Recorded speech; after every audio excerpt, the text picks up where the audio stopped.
Salut les gens, c'est Amal et aujourd'hui on se retrouve pour un nouvel épisode de la Poképause. Et oui, j'ai enfin trouvé un nom à ce concept où je débat avec vous sur certains sujets de la licence Pokémon, que ce soit interne ou externe. Et j'avais envie de débattre avec vous sur l'actuelle saison 20 de Pokémon, soit le cycle Soleil-Lune dans sa globalité.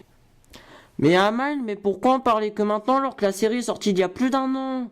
Ça c'est pour avoir un avis un petit peu plus objectif et éviter toute réaction à chaud. Parce que si je l'aurais fait à chaud, ça aurait donné ça.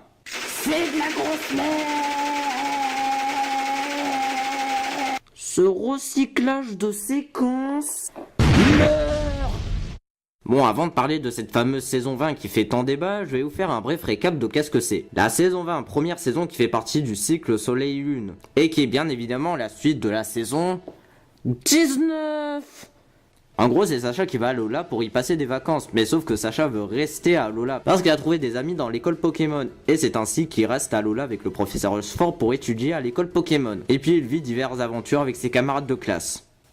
T'es sûr de pas t'être trompé d'animé? Même ça peut prêter à confusion, je parle bel et bien de Pokémon. Bon, après ce bref résumé, qu'est-ce que j'en pense de cette saison 20 de Pokémon? Bah sincèrement, je la trouve à chier. Genre pire que le cycle noir et blanc dans son entièreté, qui était déjà bien nul. Et si le cycle Soleil continue dans cette voie-là, bah on est plutôt mal barré. Bon, vu qu'il faut être un poil objectif dans la vie, bah je vais parler des points positifs de cette série, car oui, même si j'ai dit que cette série était à chier, il y a quand même des points positifs. Premier gros point positif, l'animation. Non, je ne parle pas du dessin, mais de l'animation, parce que les gens ont souvent tendance à confondre dessin et animation. L'animation, je parle surtout en termes de combat, est excellente, parfaite. En fait, ça reprend à peu près le même style d'animation que pour Pokémon XYZ, qui avait une animation magnifique. Bah là, ils sont restés sur la même voie, donc c'est très bien. Cependant, c'est un petit peu con d'avoir une animation excellente lorsqu'il faut attendre, je n'exagère même pas, 12 épisodes avant d'avoir de vrais combats. Aussi, je trouve le schéma narratif des épisodes moins répétitif que dans la saison précédente. Parce que oui, on a beau détester cette série, mais il faut avouer que chaque épisode arrive à se différencier des uns des autres. Et ne pas être trop prévisible, parce que oui, on pouvait résumer les épisodes des précédentes saisons à... Sacha et ses amis croisent un Pokémon random, ils viennent en aide à ce Pokémon random qui a un problème. Et c'est alors qu'intervient la Team Rocket pour capturer ce Pokémon en question. Sacha et ses amis sauvent ce Pokémon, et voilà, le Pokémon est content. Il y a aussi le personnage de Chelours que je trouve totalement débile, mais dans le bon sens du terme. À chaque fois qu'il apparaît, bah c'est une scène totalement débile.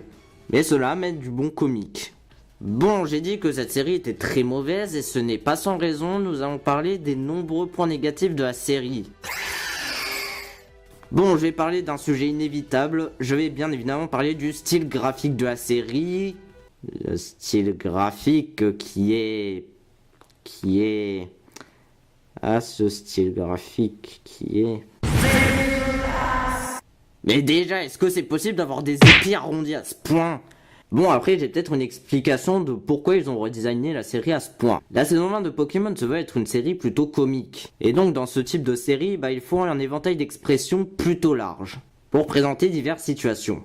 L'inconvénient, c'est que dans Pokémon XYZ, le trait était plutôt lourd, donc l'éventail d'expressions était plutôt restreint. Voilà, et tout à Sacha se résumait à ça. Bon, cependant, je ne pense pas qu'avoir un style graphique aussi douteux était nécessaire.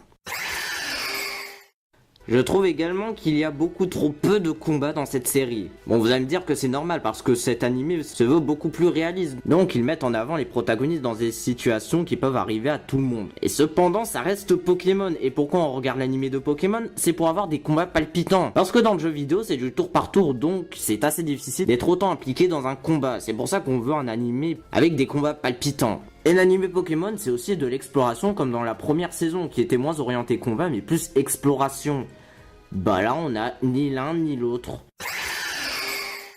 Autre gros défaut, la série n'a pas de réel fil rouge. L'exemple le plus flagrant, c'est la quête de Sacha. On sait par le biais de l'opening japonais que Sacha veut devenir le meilleur dresseur Pokémon. Bon, ça c'est pas nouveau si vous suivez la série depuis un certain moment. Dans un premier temps, Sacha, en sauvant une population des Argus, le doyen de l'île Mêlé Pictorius reconnaît la valeur de Sacha et décide donc de l'affronter. Et c'est après avoir battu le doyen que Sacha reçoit son Crystal Z et lui parle au passage du Tour des îles et du fait qu'il doit affronter différents doyens pour réussir ce Tour des îles.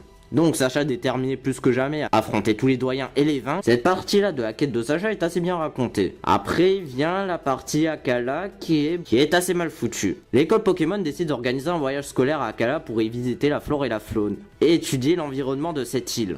Et c'est alors que par le biais de différentes péripéties, Alixia reconnaît la valeur de Sacha et décide donc de l'affronter, puis Sacha arrive à vaincre le doyen. Le fait que l'on ait fallu attendre plus d'une quinzaine d'épisodes avant que Sacha avance sa quête du tour des îles, bah ça montre bien que la quête avance de manière aléatoire. Et encore ce n'est que le début. L'école Pokémon décide d'organiser un voyage à Kanto pour y découvrir la faune et la flore et comparer les formes d'Alola et celles de Kanto. Et c'est alors que Sacha retrouve ses anciens amis. Oui, là vous aurez percuté que la série n'a plus aucun fil rouge. L'impression que Sacha a carrément mis de côté sa quête de devenir maître Pokémon. Par contre, il faut savoir que les séries sans fil rouge sont les séries en termes d'audience qui cartonnent le plus. Que la fidélisation de l'audience est plus facile. Pourquoi? Lorsque l'on tombe sur un épisode de la saison 20 de Pokémon, bah on comprend à peu près le concept de la série sans avoir besoin de regarder les saisons précédentes. Pour donner un exemple, South Park. Je suis sûr que la plupart d'entre vous ont découvert cette série en zappant sur la télé. Et c'est vrai que dans les précédentes saisons de Pokémon, on est obligé de regarder les épisodes précédents pour comprendre les objectifs de Sacha. Je trouve également l'aspect tranche de vie dans cette série totalement foiré. Mais vous me direz sûrement pourquoi avoir choisi un aspect tranche de vie pour l'univers de Pokémon. Tout simplement parce qu'il y a une série du même type qui marche plutôt bien au Japon qui s'appelle Yokai Watch. Cependant la différence de Pokémon c'est que Yokai Watch se passe dans un univers beaucoup plus réaliste. Alors Pokémon a essayé de rendre sa série plus réaliste et confronter les protagonistes à des situations du quotidien qui peuvent arriver à tous les petits japonais. Ce qui aide beaucoup à l'identification des protagonistes et permet une meilleure fidélisation de l'audience. J'ai envie de dire, c'est pas pour le côté réaliste que je regarde Pokémon, c'est pour les combats bourrins, l'exploration. Le générique français est totalement nul à chier. Genre c'est à un stade où c'est carrément inaudible. Oh n'exagère pas, je parle quand même d'un point subjectif. Finalement il n'a pas l'air si horrible que ça. Bon pour te prouver je vais aller l'écouter. Ah mais c'est quoi cette horreur? Ah on me transperce les tympans. Ah. Vous voyez, il s'en est même pas remis. Aussi, la qualité de la série est assez représentative lorsqu'on sait que les épisodes les plus appréciés de la communauté sont les épisodes où juste Gladio fait son apparition, Sacha va à Kanto. Après, la série a un côté décalé qui peut plaire. Après, je peux comprendre que certains apprécient ce côté. Pour ma part, je trouve ça dommage parce que la série commençait juste à gagner sa qualité d'attente avec la saison XYZ. Et tomber dans de la médiocrité à ce stade me déçoit beaucoup. Voilà, c'est la fin de cette Poképause. J'espère que ce format-là vous aura plu.